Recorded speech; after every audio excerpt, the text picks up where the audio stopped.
guys, welcome back.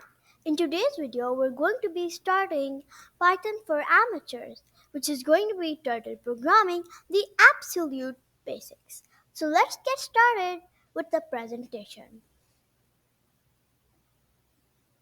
Python for Amateurs. Watch till the end. Now the introduction to turtle programming. What is turtle programming?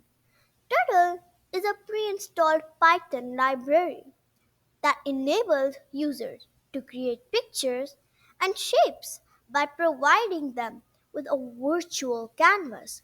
The on screen pen that you use for drawing is called the turtle, and this is what gives the library its name. Turtle is a Python feature that lets us draw. Now we're going to move on to the coding part, which is going to be in the next video, in which I'll be explaining you all the codes and their meanings. So stay tuned.